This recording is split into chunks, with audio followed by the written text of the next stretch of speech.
रत्नागिरी शहरातील शिवाजीनगर परिसरातील परकार हॉस्पिटलच्या डायलिसिस विभागात सोमवारी 1 जून रोजी सकाळी अचानक आग लागल्याने काही काळासाठी एकच खळबळ उडाली. प्राथमिक माहितीनुसार शॉर्ट सर्किटमुळे ही आग लागल्याचा अंदाज व्यक्त करण्यात येत असून सुदैवाने या दुर्घटनेत कोणतीही जीवितहानी झालेली नाही. सकाळच्या सुमारास डायलिसिस विभागातून धूर निघत असल्याचे निदर्शनास येताच रुग्णालय प्रशासनाने तत्काळ आपत्कालीन यंत्रणा कार्यान्वित केली. सुरुवातीला किरकोळ स्वरूपात असलेली आग काही वेळातच वाढल्याने विभागात मोठ्या प्रमाणावर धूर पसरला. त्यामुळे उपचार घेत असलेल्या रुग्णांमध्ये घबराट निर्माण झाली. विशेषतः वृद्ध रुग्णांना श्वास घेण्यास त्रास होऊ लागल्याने परिस्थिती अधिक गंभीर बनली. घटनेची माहिती मिळताच डॉक्टर, परिचारिका आणि रुग्णालयातील कर्मचाऱ्यांनी प्रसंगावधान राखत बचाव कार्य हाती घेतले. डायलिसिस सुरू असलेल्या रुग्णांना सुरक्षितपणे बाहेर काढून त्यांना पर्यायी रुग्णालयांमध्ये हलविण्यात आलं. रुग्णांचे नातेवाईक, उपस्थित नागरिकांनीही मदत कार्यात सक्रिय सहभाग नोंदवत प्रशासनाला सहकार्य केले. दरम्यान आगीची माहिती मिळताच रत्नागिरी नगर परिषदेचे अग्निशमन दल घटनास्थळी दाखल झाले.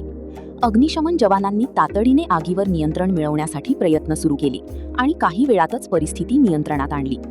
या घटनेमुळे परिसरात काही काळ चिंतेचं वातावरण निर्माण झालं होतं. मात्र रुग्णालय प्रशासनाच्या तत्परतेमुळे आणि अग्निशमन दलाच्या जलद प्रतिसादामुळे संभाव्य मोठी दुर्घटना टळल्याचे बोलले जात आहे. आगीचे नेमके कारण आणि झालेल्या नुकसानीचा तपशील जाणून घेण्यासाठी संबंधित यंत्रणांकडून पुढील तपास सुरू आहे.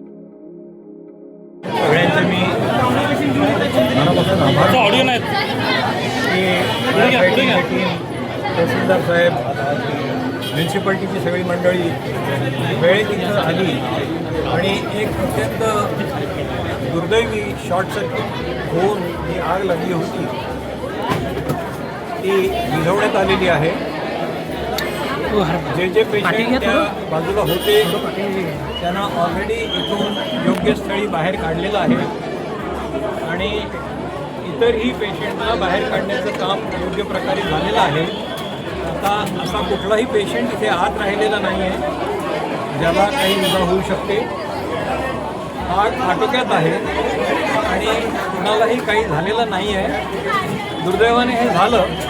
आता इलेक्ट्रिशियन आणि ती सगळी मंडळी जी आहे ती याची कारणं शोधून काढतील आणि ती विसरल्यानंतरच पुन्हा पेशंटला ॲडमिट करण्याची प्रक्रिया सुरू होईल. गंभीर पेशंटला कोणती काही जास्त गंभीर वगैरे झाले तसं काही? कोणालाही गंभीर इजा झालेली नाही, कोणाला इजासुद्धा झालेली नाही. सर्व पेशंटना वेळेत बाहेर काढलं गेलेलं आहे आणि योग्य स्थळी त्यांना हलवलं.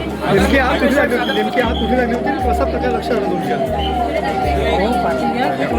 कंटिन्युअस आज काय झालं आहे, उष्णता वाढल्यामुळे कंटिन्युअस AC चालू आहे आणि त्या कुठल्या तरी एका ACला पहिल्या मजल्यावर शॉर्ट सर्किटमुळे आग लागली असं मला कळतं आहे.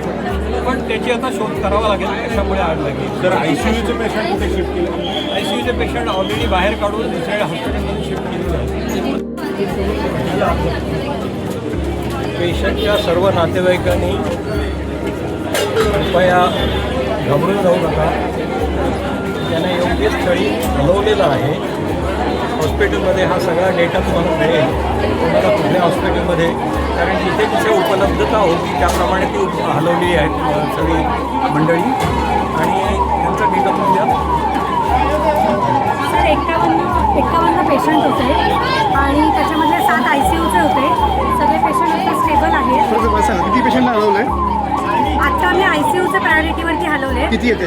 ICUचे 7 पेशंट हलवले आणि ह्याला सिव्हिलला जे आम्ही हलवले ते डायलिसिसचे 2 आहेत आणि बाकी मिळून एकूण टोटल 5 आलेले आणि बाकी आता सगळं वरती मॅनेज झालं आहे. सगळं स्टेबल आहे, सगळं आहे. आता एक 15-20 मिनटात आम्ही कॅज्युअल्टीला सगळे पेशंट आत घेऊ, एक चेक करू आणि त्यांच्या डिपार्टमेंटला परत सेटल करू. नाव एव्हरीथिंग इज अंडर कंट्रोल. आमची सिस्टीम पण इंटॅक्ट होती. फक्त प्रिकॉशन्स म्हणून आम्ही सगळ्यांना बाहेर आणलं होतं. अशाच नवनवीन घडामोडी पाहण्यासाठी 24 न्यूज चॅनलला आत्ताच सबस्क्राईब करा, शेअर करा आणि बेल आयकॉनला प्रेस करायला विसरू नका. आणि हो, तुमची प्रतिक्रिया देखील कॉमेंट बॉक्समध्ये नोंदवा.